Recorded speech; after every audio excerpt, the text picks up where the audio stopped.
The debt collector's fist slammed against the door. Again. I stood frozen, my back pressed against the wall, the broken vanity at my feet spilling secrets. The letters in my hands were proof. My father's lies, my stolen future. One wrong move, and he'd take everything, even the floors I'd scrubbed until my hands bled. The lock wouldn't hold forever. I had seconds to decide. Fight or disappear. The letters burned in my grip. Elena's voice echoed down the hall. The man outside snarled, his boot thudding against the wood. I wasn't the homeowner, but I was the only one left to defend it. The scent of scorched oatmeal clung to the yellowed wallpaper of the Miller kitchen, a thick, cloying reminder of another morning spent in service to a family that felt less like kin and more like a collection of debts. Sarah Miller pressed the sponge into the linoleum, scrubbing at a hardened swirl of grape jelly until her knuckles turned white. Every circular motion vibrated through her shoulder, a rhythmic penance for the thin envelope sitting on the entryway table. Those 3 rejection letters, crisp and mocking, seemed to pulse with their own gravity, pulling the air out of the cramped kitchen. She didn't need to open them again to know the words. "We regret to inform you." They were the only reality she was allowed to possess in Silver Creek, Ohio. Leo shrieked, a high-pitched siren that pierced the hum of the refrigerator. He lunged for a plastic dinosaur, nearly toppling his younger sister, Maya. Sarah intercepted his waist, her fingers brushing the sticky fabric of his onesie. The boy's face was smeared with the same jelly she was currently fighting on the floor. "Gentle, Leo. Share with Maya," she murmured. Her voice sounded thin, a fraying rope holding back a landslide. In her head, she logged the moment. 10:14 a.m. Entry 1414 failed to prevent Leo's outburst. 2% decrease in household efficiency. Maya gurgled, oblivious, jamming a fist into her mouth while she crawled toward a pile of unfolded laundry. Sarah wiped a stray strand of hair from her damp forehead with the back of her wrist. The sink groaned, spitting a rhythmic drip, drip, drip onto a stack of crusty bowls. The house felt smaller today, the walls leaning in with the weight of the humid July air. Linda was at the spa, a necessary retreat from the stress of managing a household that Sarah actually ran. Her father, David, was somewhere between construction sites, chasing ghosts of contracts that Linda insisted were failing because of the economy. Sarah reached for the bucket, the gray water sloshing against the rim. Her gaze drifted toward the window, where the afternoon sun highlighted every scratch on the countertop. A university degree belonged to a different woman, someone who didn't spend her afternoons chasing ghosts of spilled juice and failed ambitions. She wrung the sponge. The dirty water trickled between her fingers, warm and heavy, mimicking the slow ache behind her ribs. "Cookie," Leo demanded, tugging at her hem. Sarah forced her lips into a jagged smile. After the floor's dry, honey, she returned to her knees, the cold tile biting into her skin, and resumed the endless, circling motion. The house was a museum of her own stagnation. Every corner held a task she hadn't finished, or a mistake Linda would point out later with a soft, disappointed sigh and a tinkle of that silver bell she carried everywhere. The screen door creaked, a sharp, metallic protest that made Sarah's heart skip. She looked up to see the silhouette of Mrs. Gable standing on the porch, a plate covered in aluminum foil in her gnarled hands. The old woman didn't wait for an invitation. She stepped inside, the rhythmic 1, 2, 3 of her steps marking her progress across the threshold. "You look like a ghost, Sarah Miller," Martha Gable said, her voice like sandpaper on silk. She set the plate on the counter with a definitive thud. "A girl your age should be smelling like graduation parties and expensive perfume, not bleach and desperation." Sarah stood up, wiping her hands on her apron. "I'm just keeping things in order, Martha."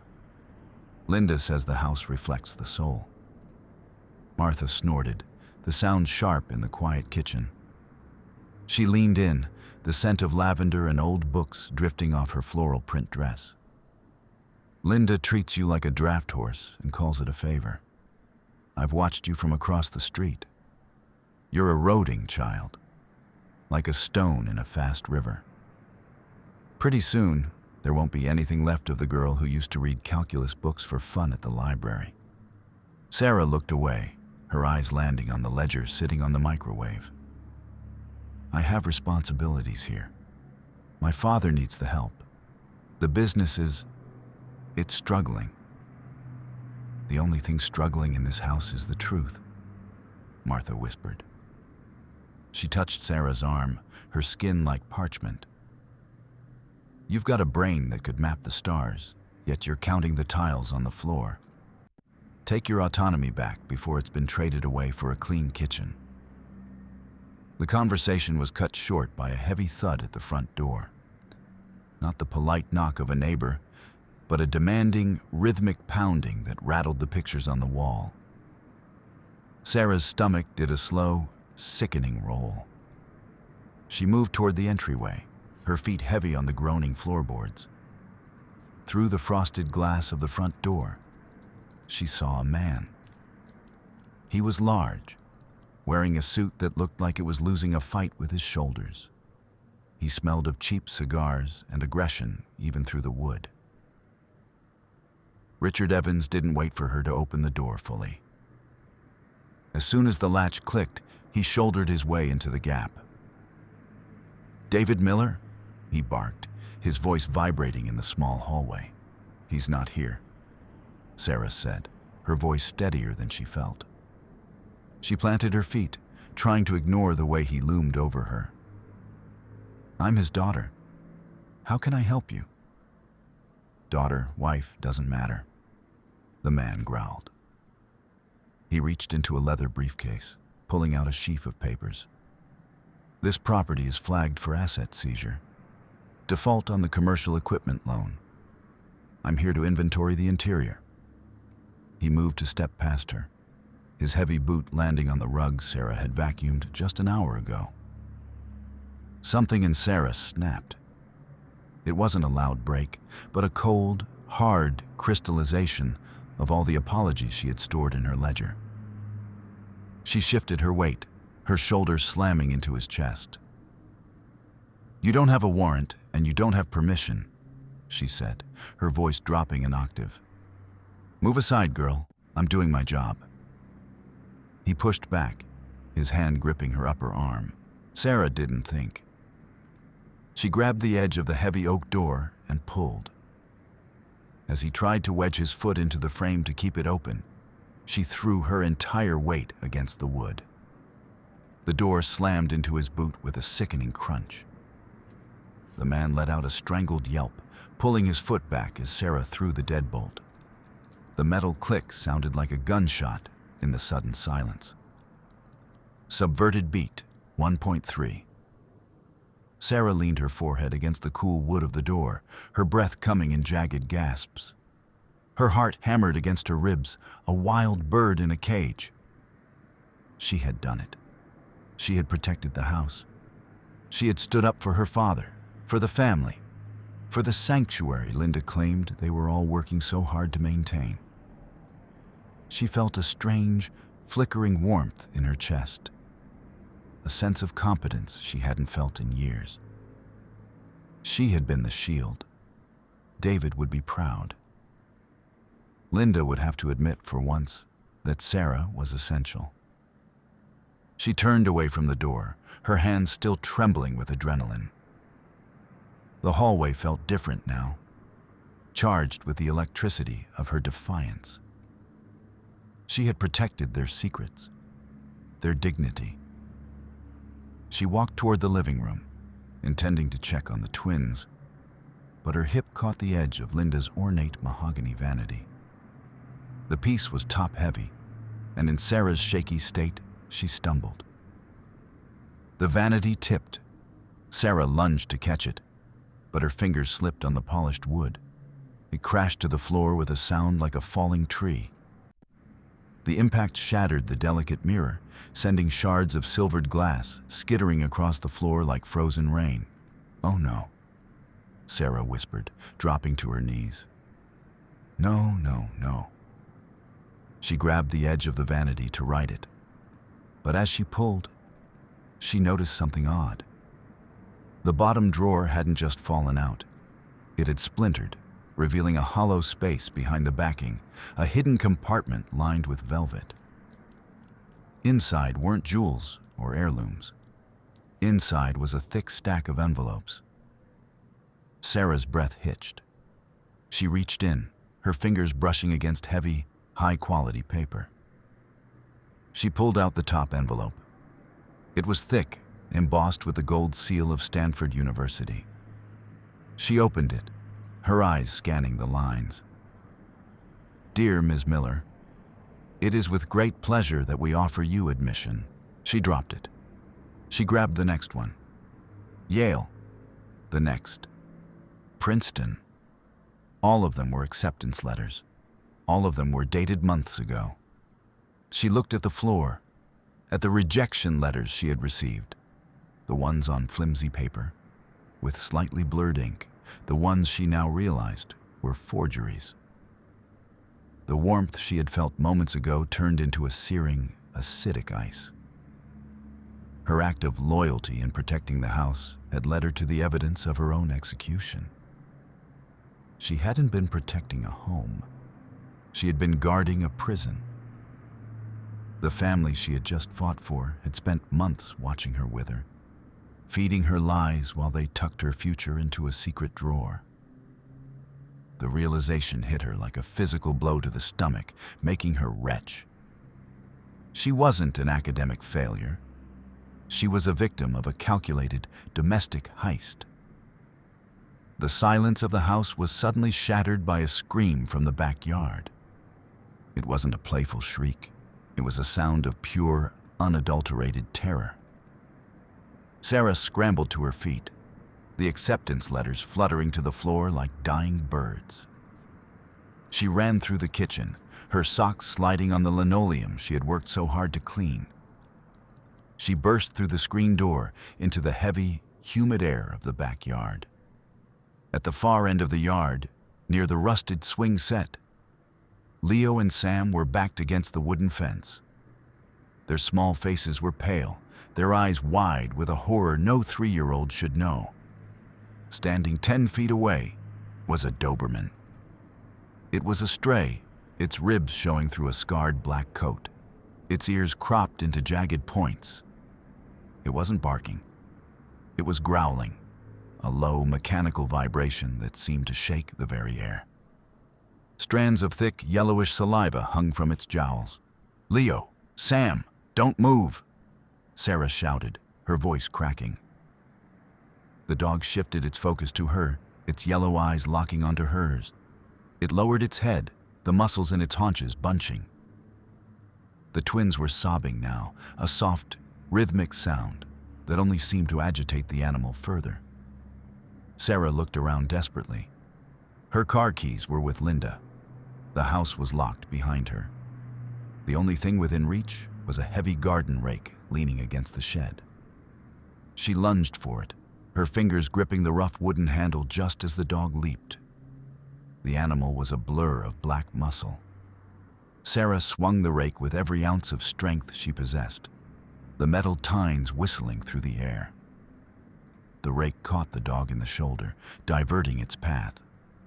But the momentum carried the beast into her. Sarah felt a sharp, searing heat rip through her forearm as the dog's teeth grazed her skin. She didn't scream. She couldn't afford to.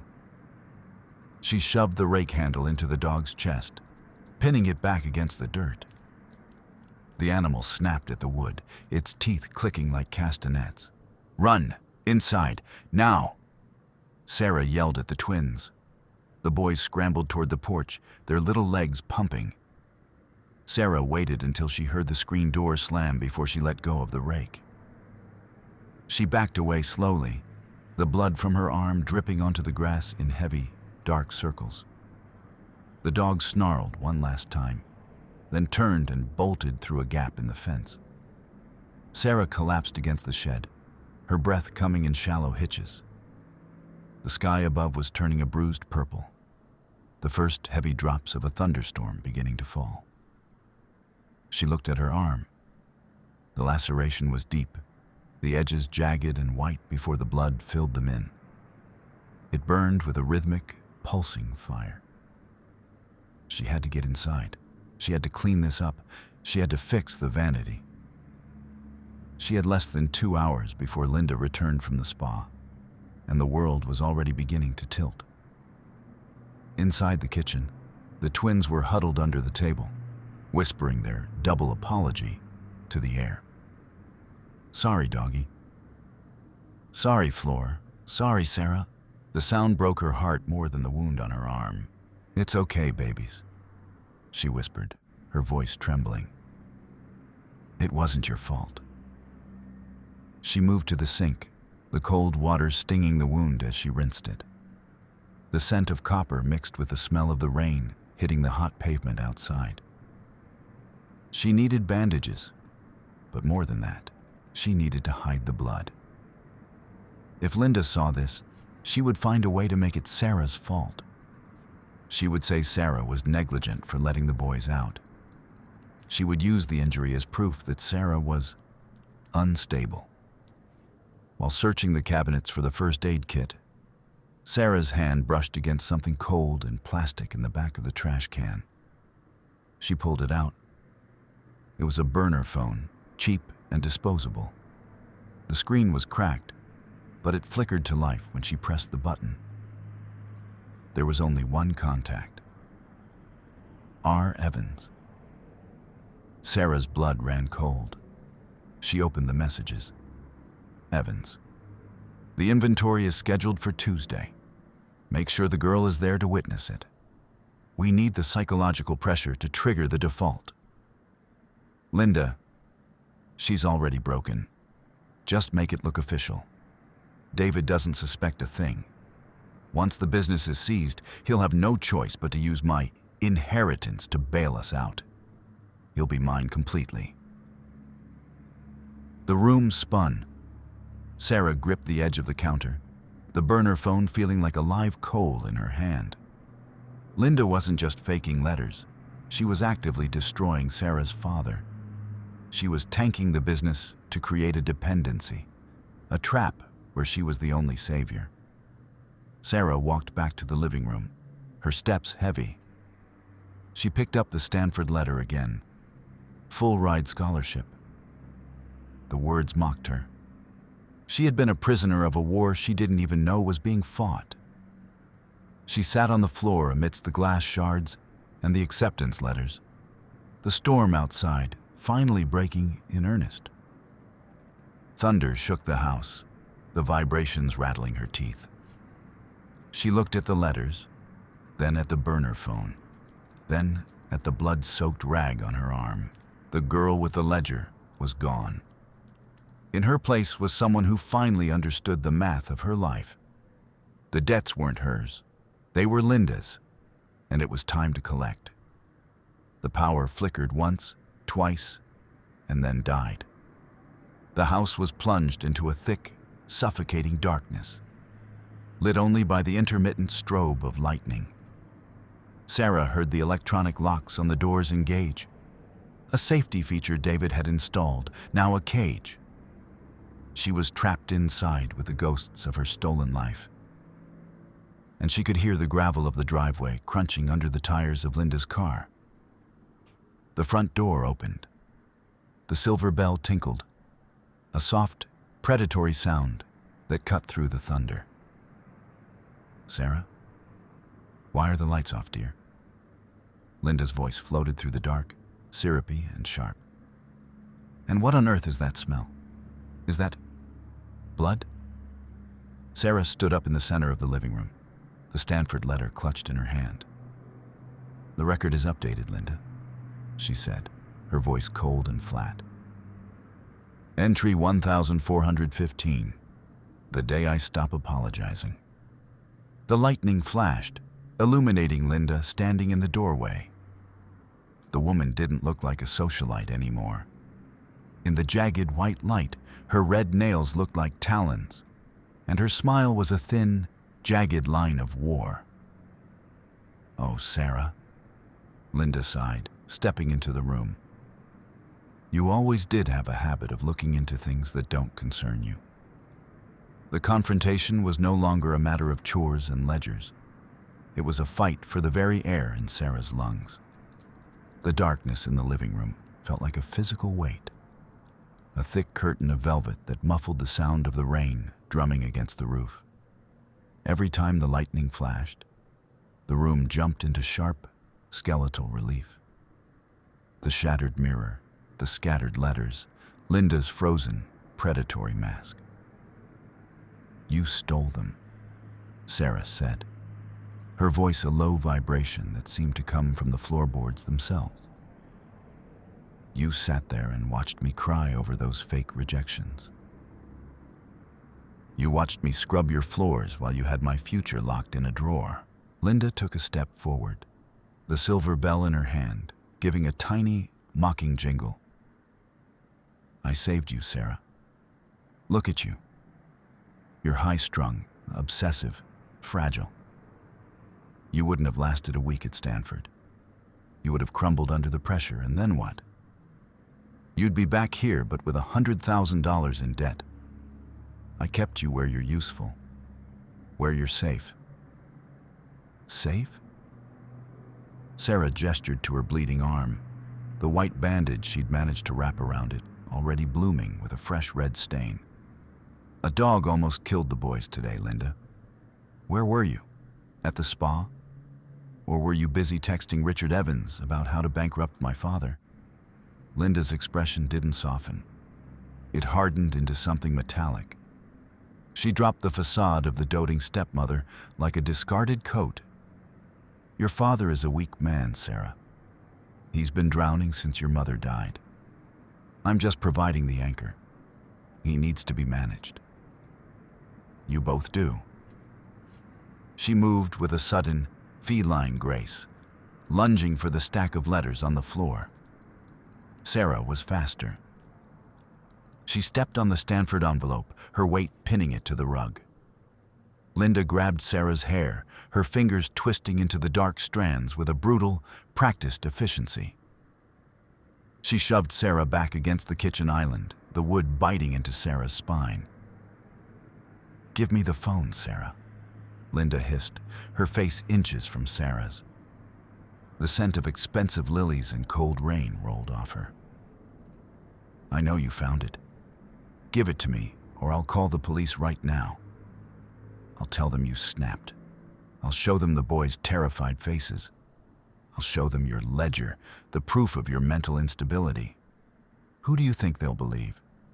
The girl who whispers numbers to the walls, or the woman who's been holding this family together?" Subverted beat 3.4. Sarah felt a wave of cold, calculated hope. She looked at the twins, who were peeking out from the kitchen doorway, their eyes wide with confusion and fear. She looked at the blood on her arm. "Go ahead," Sarah gasped, her breath hot against Linda's cheek. "Call them. They'll see the dog bite. They'll see that I protected your children while you were gone. They'll see the rake with the blood on it in the yard. They'll see I'm a hero, Linda. Even your lies can't rewrite a physical wound." Sarah felt a surge of triumph. This was the logical end. The evidence was on her body. The truth was written in her blood. She had the moral high ground, the physical proof, and the children as witnesses to her bravery. She felt Linda's grip loosen slightly, and for a second, Sarah thought she had won. She thought the truth was enough. Linda began to laugh. It wasn't a hysterical sound. It was soft, melodic, and utterly terrifying. She reached out and touched the bandage on Sarah's arm with a gentle, terrifying tenderness. "Oh, honey, you really are your father's daughter. So naive." Linda leaned in closer, whispering into Sarah's ear. I'm not going to tell them a dog bit you. I'm going to tell them you did that to yourself, in front of the boys. I'll tell them you took a kitchen knife and started screaming about Stanford, about how everyone was out to get you. I'll tell them the boys were screaming because they were afraid you'd turn the blade on them next. Sarah's heart stopped. They wouldn't believe that. The boys, they saw the dog. The boys are 3, Sarah, Linda whispered, her red nails digging into the bandage, sending a fresh jolt of pain through Sarah's arm. They speak a language only they understand, and they're terrified of me. If I tell them the bad doggy was actually bad Sarah, they will nod. They will cry. And they will say exactly what I want them to say, because I am the one who feeds them. I am the one who stays. You'll be in a state ward before the sun comes up. The world tilted. Sarah looked at Leo and Sam. They were huddled together, shivering. When they saw Linda look at them, they immediately began to whisper, "Sorry, Mommy. Sorry, Floor. Sorry, sorry." They weren't looking at Sarah with gratitude. They were looking at her with the blank, robotic terror that Linda had spent years instilling in them. Sarah realized with a sickening finality that her heroism had just been rebranded as insanity. The blood on her arm wasn't a badge of honor. It was the primary exhibit for her commitment papers. Linda had turned Sarah's greatest sacrifice into the weapon that would finally destroy her. Sarah's legs went weak, and she slid down the side of the island, the Stanford letter slipping from her numb fingers. She was worse off now than when she was just a failure. Now, she was a danger to society. "That's a good girl," Linda said, picking up the letter and smoothing it out with a sickeningly maternal gesture. "Now, let's go to the fireplace. We have some clutter to clear out." The power remained out, the house lit only by the dying embers of the storm's rage. Linda led Sarah toward the hearth, her hand firm on Sarah's shoulder. She began to feed the letters into the grate, one by one. Yale, Princeton, the scholarship offers. The paper curled and blackened, the gold seals melting into the ash. "You think this is the end?" Linda mocked, her face illuminated by the orange glow of the small fire she'd started with a lighter. "I've already called the school district, Sarah. I told them you had a breakdown and moved to a private facility out of state. I had your transcripts corrected. According to the official record, you never even finished your senior year. You're a ghost, Sarah, a high school dropout with a history of delusions." Sarah watched the Stanford letter hover over the flames. Her eyes drifted to the home office door, which stood slightly ajar. On the desk, visible in the firelight, was a legal document she hadn't seen before. She lunged for it, breaking Linda's grip. She grabbed the paper and read it by the light of the burning dreams in the fireplace. It was a power of attorney and a fund transfer. David's signature was at the bottom, shaky, uncertain, but legal. He had signed over Sarah's entire college fund, the money her biological mother had left her, to Linda's personal account to cover unforeseen household liabilities. Her father hadn't just been quiet. He had been an accomplice. He had traded her future for a few more months of peace in a house that was a war zone. Sarah felt something inside her go cold. Not the cold of despair, but the absolute zero of a machine. She looked at the burning letters, then at the document, then at the silver bell sitting on the mantel. "You're right, Linda," Sarah said, her voice devoid of all emotion. "I am obsessive. I am high-strung, and I keep a very, very detailed record." She reached into her apron pocket. She didn't pull out the burner phone. She pulled out a small, professional-grade digital recorder, the one she used to log her debts when she was away from her ledger. It was still on. It had been on since the moment Richard Evans pounded on the door. She pressed play. I kept you where you're useful, where you're safe. Linda's voice filled the room, clear and damning. I've already called the school district, Sarah. I had your transcripts corrected. Linda's face went white. She lunged for the recorder, but Sarah stepped back, her eyes like flint. I have the burner phone, Linda. I have the messages to Evans. I have your confession on this recorder, and I have the legal document showing you embezzled my inheritance. Sarah took a step toward the fireplace, reaching into the flames and snatching the Stanford letter back. Her fingers burned, but she didn't flinch. If you call the police, I'll play this for them. Then I'll play it for my father. And then I'll send a copy to the district attorney. The silence that followed was broken only by the hiss of the rain and the soft tinkle of the bell as Linda's hand began to shake. The front door opened, and David Miller walked in. He looked like a man who had been hollowed out from the inside. His clothes were soaked, his shoulders hunched as if he were trying to disappear into his own skin. He looked at the shattered vanity, the fire in the hearth, and his daughter's bleeding arm. Sarah, he whispered, his voice cracking. What's happened? Sarah didn't look at him with pity. She looked at him with the cold clarity of a creditor. You signed it away, Dad. You gave her my mother's money. You let her kill my future so you didn't have to deal with the noise. David looked at the floor, his eyes filling with tears. I didn't know. She said it was for the business. She said you weren't going anyway.